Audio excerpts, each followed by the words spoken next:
What's good? It's your boy Jay. That's me. Oh boy. Smackdown for July the 28th was a very lackluster and missable episode of Smackdown. Just not a good show.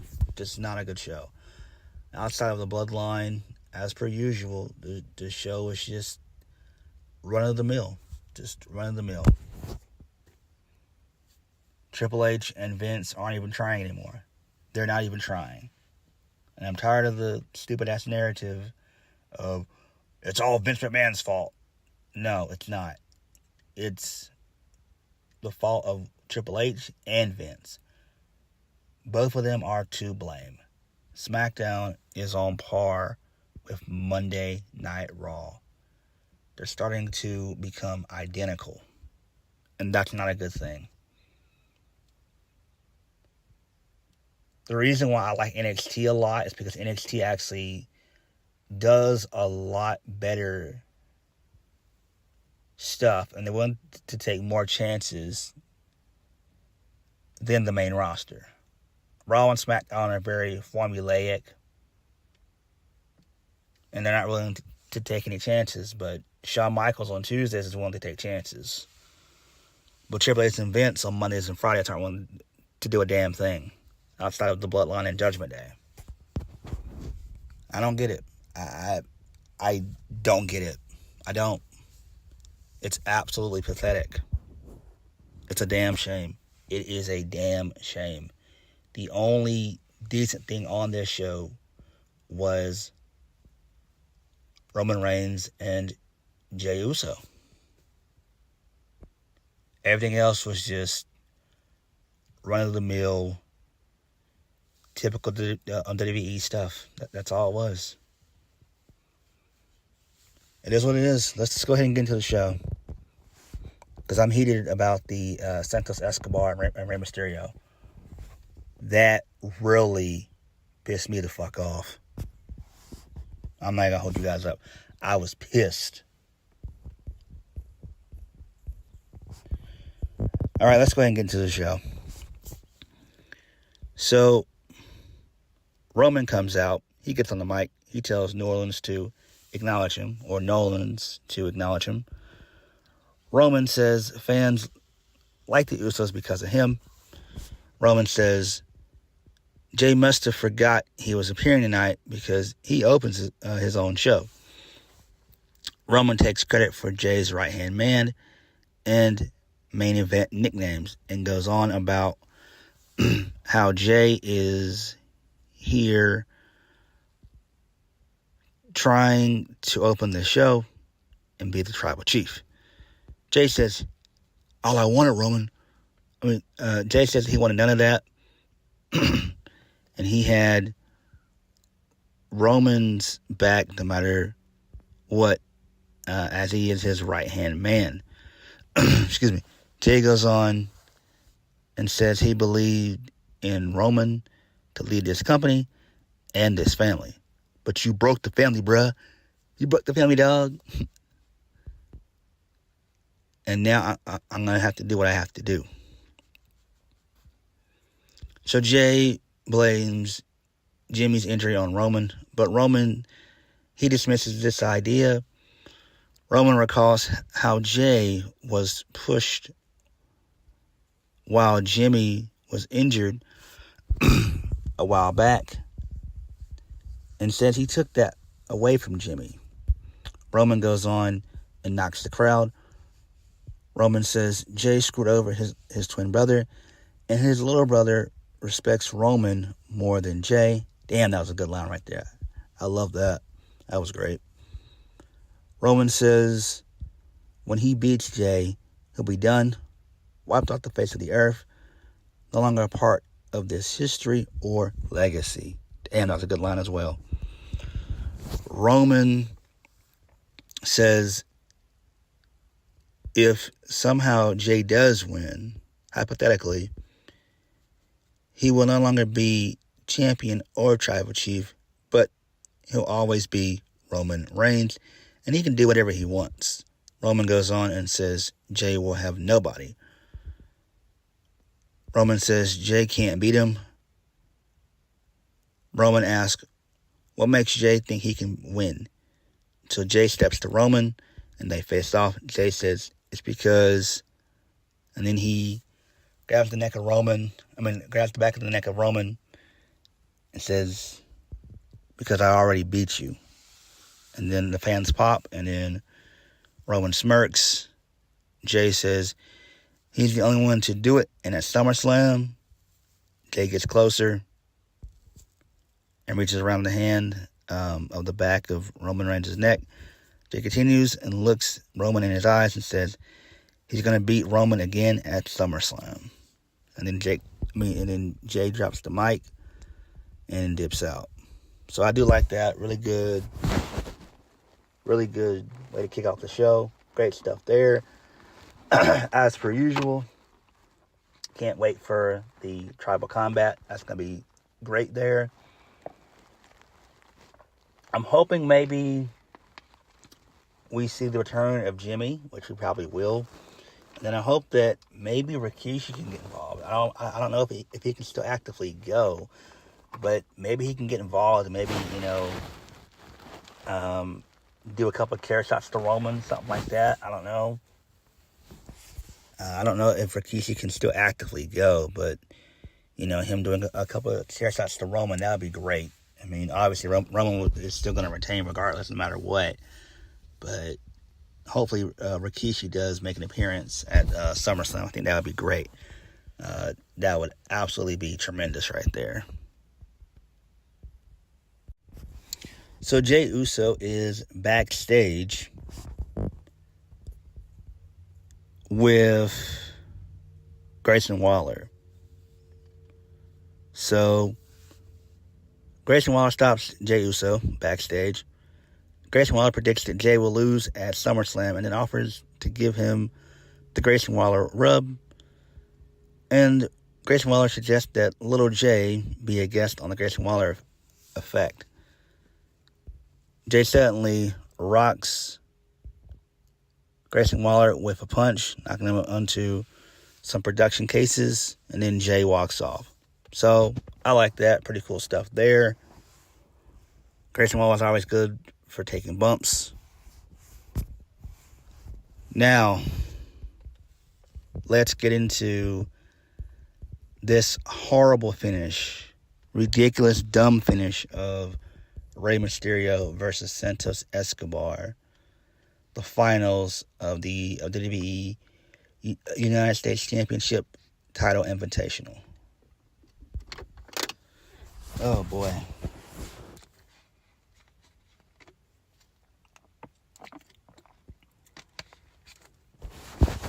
So, Santos Escobar wins via referee stoppage. It doesn't make any sense. He did I believe it was a suicide dive from the bottom rope. He barely tapped Rey. He barely hit Rey. And Rey just falls back. Like he's about to go to sleep. He just falls back. Boom. Referee takes a look at him. And he basically goes over to Mike Rome and tells him to announce that Rey can't compete or whatever, and Santos wins due to referee stoppage. And I'm just like, what in the actual fuck are Vince and Triple H doing? How dumb is that? Why would you even do that? That's so stupid. It's ridiculous. Why would that even be a finish to a match? A suicide dive. We see suicide dives all the time in WWE. All the time. Probably a good 3 or 4 times a week, if not more than that. We see it on NXT, Raw, Smackdown. I don't get it. Why even go for that finish? Why couldn't they just do like a roll-up finish or what have you, where they're just doing like a sequence of roll-ups and then Santos was able to get the best of Rey and then Ray has like a shocked face on. Something like that. Why couldn't we go for that finish? I don't get it. It's absolutely stupid. This was embarrassing. This was pathetic. Again, Triple H and Vince, both of them have to do better. They are both to blame for this. This should have never happened. This should not have been the finish of the match. I get you don't want Santos to beat Ray clean, but we still could have gone so many different routes than just doing just a typical suicide dive, and then a medic comes out and looks at Ray and says, nah, he can't compete. Like, are you kidding me? What? Just absolutely stupid and foolish. I really would have gone for the roll-up finish.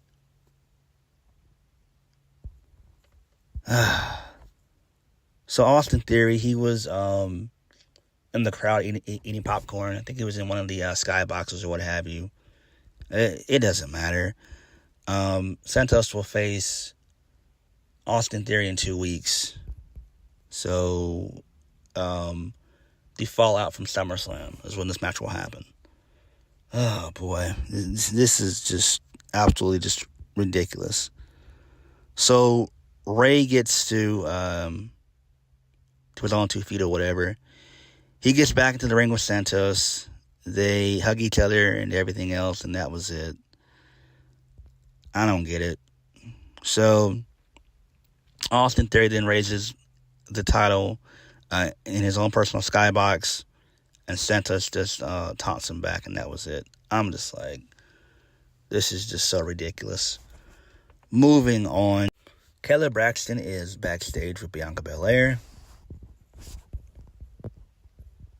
And Bianca talked about facing Charlotte and Asuka at SummerSlam, and says, while the numbers do not favor anyone in a match like this, she's ready. Then, the tag champs, my girls Sonya Deville and Chelsea Green, they talk some trash and are upset over how they still have not had a proper celebration for their title win. They're tired of hearing people talk about Bianca Belair and Charlotte Flair, the non-champions. Bianca's ready to fight tonight. The champs then mock Charlotte Flair, her pose, and then Charlotte Flair shows up. She calls the champs bullies. Charlotte Flair wants Bianca at her best for SummerSlam. So how about a tag team match tonight? And I'm just like, oh my God, no. They're doing this, can they coexist bullshit. We've seen this 1,000,005 times. Now we're going to see it 1,000,006. So Bianca is not interested in working with Charlotte Flair. Charlotte Flair then says that makes her want to do it even more. So Charlotte is going to talk to Adam Pearce to get the match made. I'm just like, oh my God, no, just no. Just more bad decisions. Just absolutely stupid. Oh boy. Moving on, so Hit Row, they're in the ring. They start rapping, but they insult the crowd first. Then, thankfully, my boy LA Knight comes out to a really big pop. So, LA Knight wants to talk to you. Yeah. So LA Knight says B-Fab is horny for him. Yeah. But it's business before pleasure, and his business is with Ashanti the Adonis. LA Knight says a lot of people claim to be undeniable and inevitable, but he lives it. And tonight, Adonis can be the next to get dropped on his head, courtesy of the megastar. And then the fans spell out his name, LA Knight, and then he says, yeah. So this leads us into Ashanti the Adonis versus LA Knight. So LA Knight gets the win via the BFT. He punches Top Dollar. Because Top Dollar got involved earlier on in the match. So I'm glad LA Knight won that. That's pretty cool there. He still gets good reactions, but, I'm a fan of LA Knight. I like his stuff, but again, his ceiling is just U.S. title, Intercontinental title, tag title, and if he were on Raw, possibly the World Heavyweight Championship. Possibly.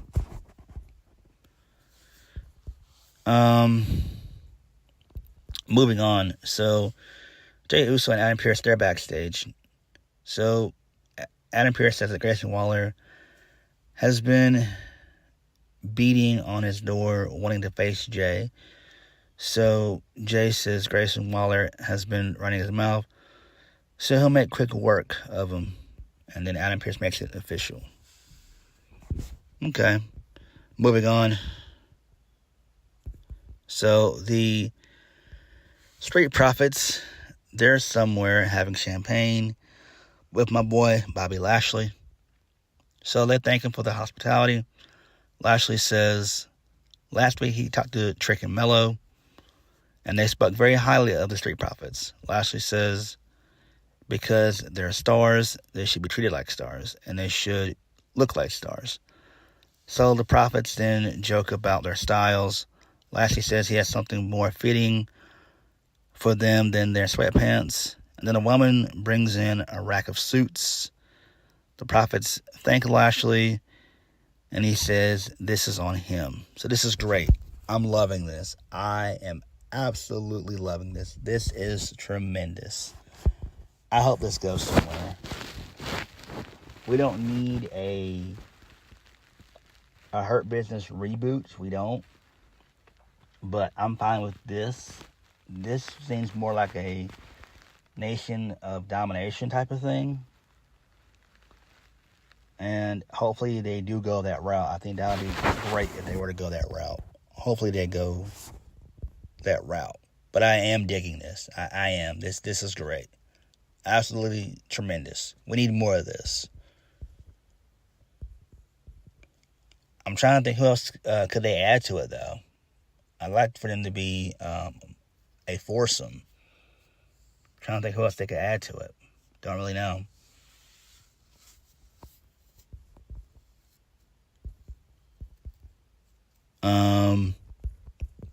Moving on. So this leads us into Chelsea Green and Sonya Deville versus Charlotte Flair and Bianca Belair. Can they coexist nonsense? So, Charlotte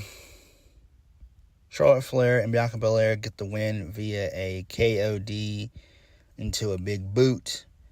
Bianca's going to go for the pinfall, but Flair tags herself in, and Charlotte Flair pins, I believe it was, Chelsea Green for the 1-2-3. And then post-match, Bianca and Charlotte start to argue. Blah, blah, blah. Bianca's like, why'd you do it? Why'd you do it? I didn't need you. I had the match won. I didn't need you. More and more bullshit. So, it is what it is. Moving on. So, Bayley's backstage when Io Sky walks in. Io Sky asks why Bayley walked out on her last week. Bayley says she was just trying to make it to valet to help Io Sky out. So Bayley spots something in her luggage from Shotzi, who says she'll see them soon. So they're spooked out, and they're ready to leave. But Asuka walks in to taunt them. Asuka says if Io Sky is planning a cash-in for SummerSlam, she will regret it. Io Sky says that she respects Asuka, but no matter who wins at SummerSlam, Io Sky will be champion. And then Io Sky and Bayley, they leave. And then before Bayley leaves, Asuka kind of spooks Bayley. So, okay there, I guess. And I do think that Io probably will be champion at SummerSlam. I think it makes the most sense. Like it doesn't matter who wins the triple threat. I I'm still hearing people online say there's going to be a failed cash-in. I don't see it. I really don't.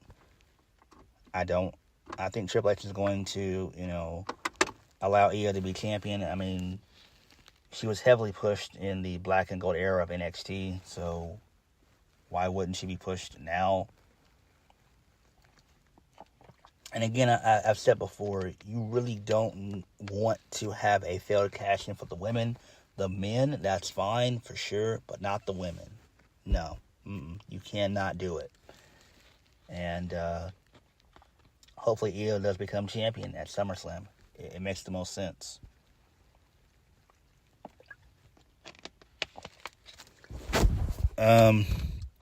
Moving on. So there's going to be a SummerSlam Battle Royal featuring Raw and SmackDown superstars. And I'm just like, oh my God, no. This is absolutely stupid.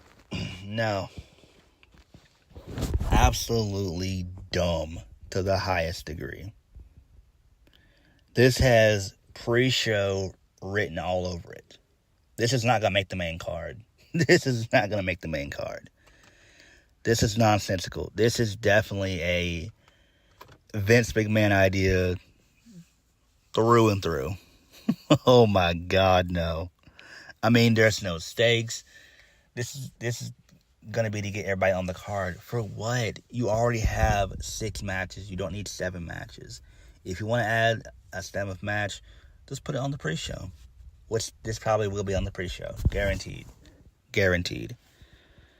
So Adam Pearce is on the phone with somebody. And he says he'll have to make the match lineup.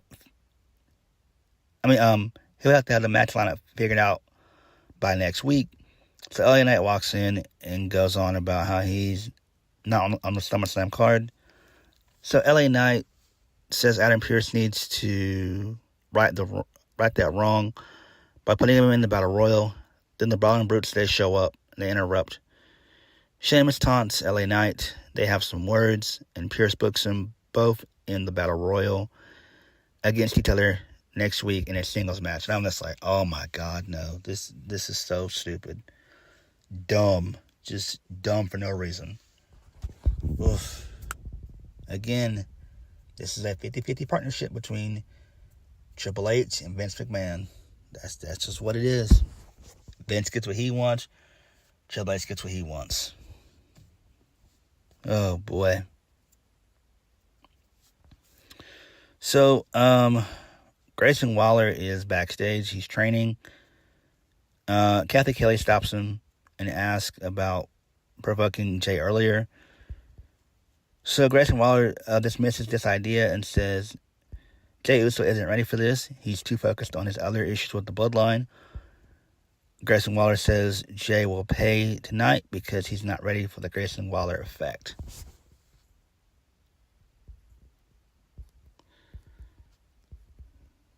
So, moving on. So, Carl Anderson, he's backstage with the OC. He appreciates them always having his back, but tonight, this is personal, and he wants to go at it alone with Karrion Kross. And he thanks them, and they all do a show of respect. So this leads us into Karrion Kross versus Carl Anderson. And Karrion Kross destroys Carl Anderson with the final prayer. So I do like that name. That's great. I love it. It's almost like a pump handle slam into like a... I don't know how you describe it, really, but it's like just a pump handle slam going into something else. I don't know. It's really cool. I love it. So Kross has like 3 finishers. The cross hammer, which is always great. The cross jacket, and now the final prayer. This is great. Love it. Absolutely love it. Hopefully Karrion Kross gets a push in due time. Post-match, Karrion Kross applies the cross jacket to Carl Anderson. He's yelling at, while yelling at AJ Styles in the camera. AJ runs out. Kross breaks up the hold, and they dip out. So I'm pretty sure we'll probably get Luke Gallows facing Karrion Kross next week. So that does make sense, because he did take out the OC last week. So it does make sense for that to be Carl Anderson. My bad, not Carl Anderson, but Karrion Kross versus Luke Gallows next week. So, and then we probably will get like a rubber match between AJ Styles and Karrion Kross at some point. I don't know. Some point in the future. And then the main event. So we see Roman Reigns, Paul Heyman, and Solo Sikoa backstage.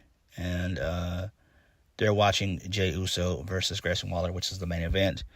So in the middle of the match, Paul Heyman, Roman Reigns, and Solo Sikoa, they all come out. They're watching from the ramp. This distracts Jey. He's in that dumbass babyface mode. For whatever reason. So Grayson Waller is able to capitalize for a second, but then Jey hits a spear for a big pop into the Uso splash for the 1-2-3. So then post-match, Solo immediately attacks Jey from behind, beats him down. So Roman gives approval for Samoan Spike. So Jey sidesteps, but he super kicks Solo. Roman gets in the ring. Jey spears him for a massive pop. So Jey attempts to go for a splash, but Solo shows up and he shoves him off the ring apron. Yeah. And Solo does a Uranagi to Jey. Then Roman and Solo do a Samoan Spike into a spear combination. Roman talks some more trash and taunts Jey. And then Roman, he taunts the crowd because the crowd is fully behind Jey. And then Roman and Solo do another spear into a Samoan Spike combination. And then both of them stand tall, and then we go off the air. So that's okay. It does make sense. I'm pretty sure Jimmy will return at SummerSlam. Obviously, that's where all things are going. Roman's going to win the Tribal Combat, obviously. Then Roman's going to go on vacation for 2 months. So we won't see Roman until sometime in September, maybe. So we won't see Roman for 2 months. Guaranteed, Roman's going to wait for at least 2 months of vacation. He did it at WrestleMania. He's going to do it again at SummerSlam. And again, this is why I was a big advocate for Cody Rhodes being the one to dethrone Roman. And we wouldn't have any of this stuff right now. Because we could have had Cody win at WrestleMania, the rematch at SummerSlam this year, and then you can do a rubber match at next year's WrestleMania. But it is what it is. But Smackdown was an absolute disaster. It was lackluster. The Santos Escobar Rey Mysterio match, that pissed me the fuck off. The only thing good on here was the Bloodline stuff. Everything else was just piss poor stuff. But what did you guys think? Please hit the like button, comment down below, and subscribe for more videos. I'll catch you guys later. Peace.